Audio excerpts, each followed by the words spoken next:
Los pescadores saben que el mar es peligroso y la tormenta terrible, pero eso no les impide hacerse a la mar. Maestro, usted ha tenido un acercamiento impresionante directamente con la figura de Vincent Van Gogh.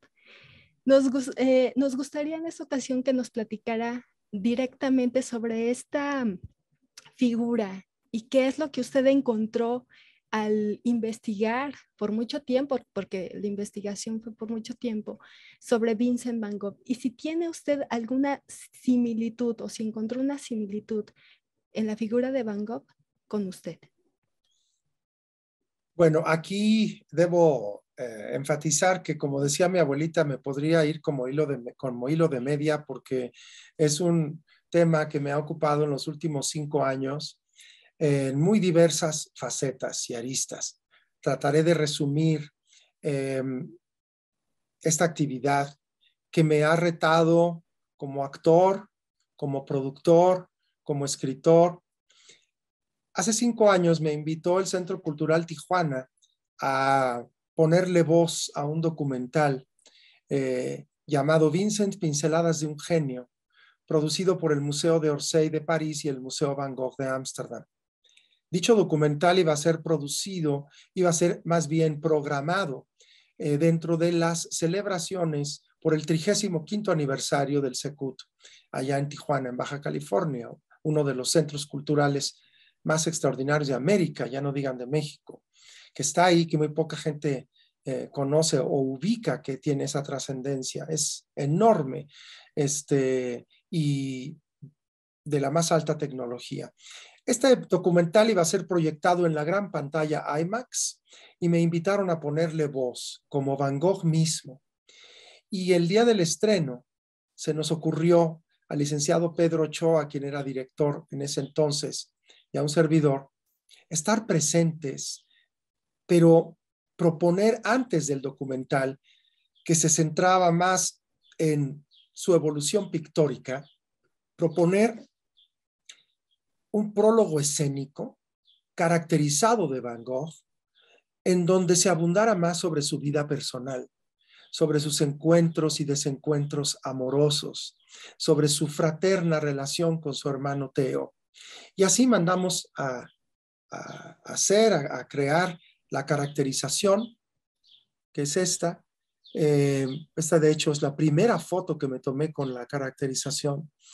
Y me di cuenta al leer sobre Van Gogh y propiciar este prólogo escénico, libros esenciales como Lust for Life de Irving Stone, Anhelo de Vivir, Vincent y Theo de Deborah Heiligman, las cartas prodigiosas entre Vincent y Theo, toda esta correspondencia que ellos intercambiaron durante más de 15 años, la obra completa de Van Gogh, de Arles Auvert, Vincent y Theo, los hermanos Van Gogh, los tesoros de Vincent Van Gogh, etcétera, y sobre todo La viuda de los Van Gogh, un libro de Camilo Sánchez que nos comparte el diario de Johanna Bonger, la cuñada de Vincent, gracias a quien realmente conocemos la obra, gracias a su tenacidad, porque en vida Vincent fue despreciado y solo vendió, si acaso, 2 cuadros.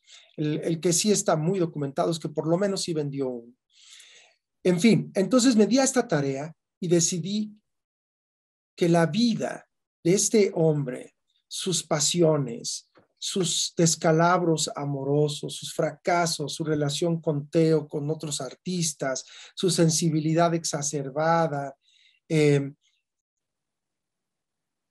merecía una profunda inmersión en la vida del pintor para hacerle justicia, porque se ha escrito tanto acerca de él que había que proponer algo distinto. Por ende, me fui a Europa durante un mes a los lugares donde Vincent descubriera el color en el sur de Francia. Visité el Museo Van Gogh en Ámsterdam, luego Auvers-sur-Oise, donde terminó sus días cerca de París, el Hospital Psiquiátrico en Saint-Rémy de Provence, donde estuvo internado 1 año después del episodio cuando se corta la oreja, en fin. Y así di a luz a esta dramaturgia, a una dramaturgia original para 3 actores, que se vio complementada por una biografía la biografía salpicada de mis anécdotas recopiladas en Europa, porque para datos pues te metes a Wikipedia, ¿estás de acuerdo? Entonces aquí había que hacer una biografía muy personal, distinta, que llevara el reflector a aspectos que después de mis lecturas consideré que no se habían abundado tanto, ¿no? Por supuesto, había que abordar su supuesto suicidio. Yo estoy convencido de que más bien fue un asesinato imprudencial después de lo aprendido. Y entonces en México montamos la obra de teatro bajo la dirección de mi prima hermana, Luli Rede, para 3 actores originalmente, en el Teatro Helénico y después en el Teatro Libanés, con Paula Comadurán y Fernando Memije.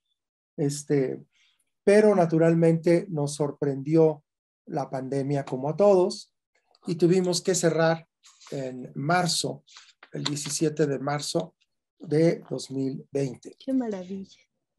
Y entonces, pues viene la pandemia, yo me resisto al pasmo y decido adaptar esta obra originalmente para 3 actores, para un solo actor y grabarla para transmisión en línea, ya que lo presencial no era viable.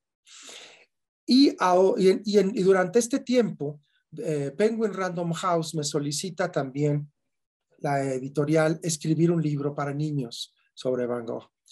Así, durante el encierro dimos a luz a de Nidos, Estrellas y Girasoles, el niño Vincent Van Gogh.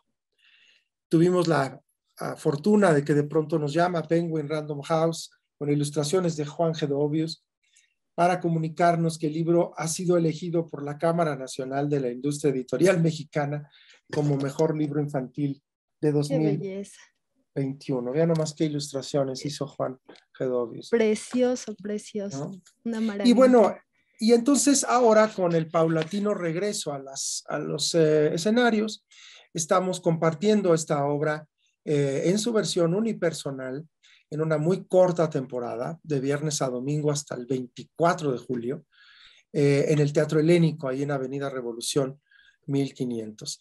Así que pues esto es en suma, tratando de concretar lo que me ha ocupado durante estos 5 años en múltiples aristas, una figura cuya vida vale la pena llevar a escena, ¿no?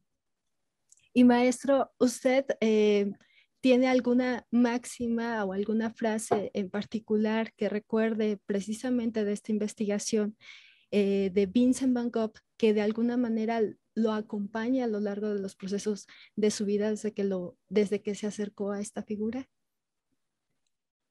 Vincent decía, la normalidad es un camino pavimentado. Sirve perfectamente para caminar, pero nunca crecerán flores en él. Y él hacía esta analogía exhortando a sus compañeros a arriesgarse, como él lo hizo. No recibió el reconocimiento que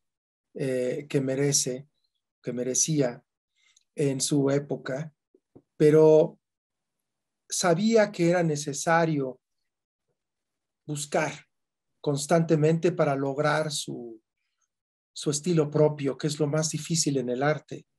Y, por ejemplo, en los 2 años que estuvo viviendo con su hermano Theo en París, de 86 a 88, al siglo XIX, conoce a Seurat, a Pizarro, a Monet, a Degas, a Renoir, a Gauguin, Toulouse-Lautrec, y de pronto se va de espaldas, porque si usted ve la obra de Van Gogh antes de París, es una obra muy oscurantista, muy en la vena de lo que hacía Rubens, de lo que hacía Rembrandt, con claroscuros, colores terrosos, verdes, esos girasoles brillantes, esa noche estrellada, se concibe en los últimos 2 años de su vida, después de imitar y de aprender de la obra de todos estos pintores.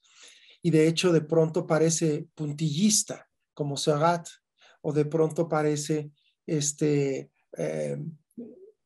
su obra parece emular a Gauguin, ¿no? Le impresionaba mucho que Gauguin pintaba desde su imaginación. Hay que recordar que Vincent era un pintor realista, transfiguraba la realidad con su paleta de color tan extraordinaria y su perspectiva muy singular. Pero en realidad él necesitaba tener enfrente a su, a su objeto, a su tema, ¿no? Y también tiene otra frase muy linda que dice, los pescadores saben que el mar es peligroso y la tormenta terrible, pero eso no les impide hacerse a la mar. Da miedo echarse ese clavado, ¿no? Pero hay que Todo. hacerlo, él lo Sí, dice, ¿no? sí, sí, sí, maestro, de verdad que una delicia escucharlo. Con todas estas experiencias que usted ha acumulado durante toda su vida, ¿tiene la intención de en algún momento realizar o escribir una autobiografía? Bueno, de hecho acabo de concluir un libro que se va a llamar Güerito de Rancho, anécdotas de un niño actor mexicano, y gira alrededor de, de mis remembranzas, de mi vida como niño actor, de mi relación con mis padres, de mis primeros pasos en el arte, anécdotas, mi relación con mi abuela, a manera de cuento. Y justo ayer terminamos de realizar la revisión literaria con mi editora y las ilustraciones ya están hechas por Juan Gedovius. Entonces, muy pronto estaré compartiendo este texto que se centra en mi infancia y se llama, como digo, Güerito de Rancho, anécdotas de un niño actor mexicano.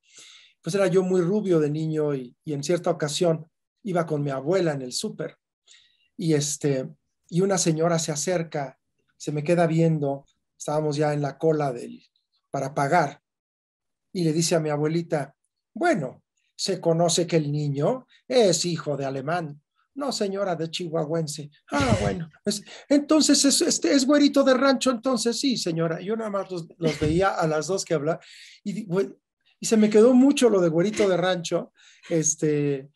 Después me fui a Inglaterra a estudiar muchos años y cuando me regresé y me comenzaron a dar personajes extranjeros precisamente por haber vivido tanto allá y conocer los problemas fonéticos de los angloparlantes también, me preguntan a menudo, bueno, pero usted no es mexicano, ¿verdad? Le digo, sí, señora, lo que pasa es que soy güerito de rancho, siempre les digo. Muchas gracias por compartirnos esa anécdota, maestro, muy interesante y muy divertida, ¿no? De ahí también, de ahí surge el título y que estaremos muy, muy pendientes del lanzamiento de su libro. Y por favor, por último, coméntenos también, por favor, sobre el otro libro que está escrito en base a la infancia de la gran escritora Sor Juana Inés de la Cruz, por favor. Con gusto. Sí, digamos que la aceptación y el buen recibimiento de Nidos, Estrellas y Girasoles nos impulsó a escribir De niñas, disfraces y un soneto, explorando la infancia de nuestra décima musa, Sor Juana Inés de la Cruz, desde aquellos tiempos donde vive en la hacienda a la falda de los volcanes, con su abuelo entrañable, conoce la enorme biblioteca de su abuelo, don Pedro, que fue crucial en el conocimiento porque su madre no quería ni que estudiara, aprendía a escondidas con su hermana Josefa, ¿no? Pero ella crece en esta hacienda rodeada de libros y pues aquí en esta fantasía que yo desarrollo sobre cómo pudo haber sido la vida de Sor Juana niña, más bien de Juana Inés, pues también hay elementos que me parecen cruciales para atraer la atención del niño y uno de ellos son las mascotas. Y entonces, Juana Inés convivió mucho con los indígenas, hablaba náhuatl, de hecho se sentía más cómoda en la cocina con su nana que con su mamá. Y entonces aquí hay un perrito xoloscuintle que ella adopta y que encuentran allí detrás de uno de los estantes de libros del abuelo. Está una perra que acaba de dar a luz y ella adopta uno de estos perritos, pero su abuelo las había recibido, porque primero ella no vivía con el abuelo, sino vivía con la mamá, eh, cuando llegan a la hacienda del abuelo, él las recibe con un soneto, no con un pastel, sino con una fiesta, sino en la biblioteca y con un soneto de Quevedo. Y cuando ella escucha eso, le dice, abuelo, ¿qué es? Yo quiero escribir así, ¿no? Y cuando encuentran al perrito y la mamá le permite que lo adopte, ella le pregunta a su hermana Josefa, ¿y cómo le vas a poner? Se va a llamar Soneto, como eso que nos leyó mi abuelo, porque es tan hermoso como eso que nos leyó. Entonces aquí el juego es doble, Ay, de niñas, disfraces y un un soneto. soneto. Obviamente ella escribe muchos sonetos ya como escritora, pero también su mascota se llama Soneto. Y disfraces, pues como sabemos, ella incluso acarició la posibilidad de disfrazarse de hombre para poder acudir a la universidad, ya que pues estaba vedado, ¿no? Y después, no tiene otra opción más que ingresar a la vida religiosa más adelante, pero aquí nos concentramos en su infancia, en el concurso que se convoca para escribir una loa a la virreina Leonor y cómo su tío encuentra textos de Juana Inés y se ofrece a llevar este soneto a la virreina, al palacio virreinal. Pero aquí yo propongo en esta fantasía que en la casa de Juana Inés hay un cuadro de la virreina que le sonríe y que es, digamos, una figura benévola para ella, pero que de pronto la suerte, la providencia, al ganar el concurso, la lleva a conocer a la mismísima virreina en el Palacio Virreinal de la Ciudad de México. Y así, pues viene una narración en donde nos ponemos a los niños en contacto de cómo era la vida virreinal en nuestro país, ¿no? Excelente, maestro. Pues la verdad es que muy complacida, muy agradecida. ¿Y dónde podemos encontrar estos libros? ¿Dónde? También si hay una manera en que usted pueda personalizarlos también, ¿verdad? Sí, pueden entrar en contacto con nosotros. Bueno, los libros están disponibles en todas las librerías de prestigio. Gandhi, Péndulo, este, tanto el de la biografía y la dramaturgia como los de los niños, pero los que estén interesados en contactarnos para obtener una copia eh, personalizada, autografiada, lo pueden hacer a través de WhatsApp. Envíenos un mensaje de texto al 55 37 33 36 41. 55 37 33 36 41. Excelente, maestro. Y por último, ya nada más para finalizar esta entrevista, usted ha hecho de todo, maestro. ¿Qué considera que le falta por hacer? Uf, pues Vincent mismo decía, para el arte, donde hay una necesidad de tiempo, valdría la pena contar con más de una vida.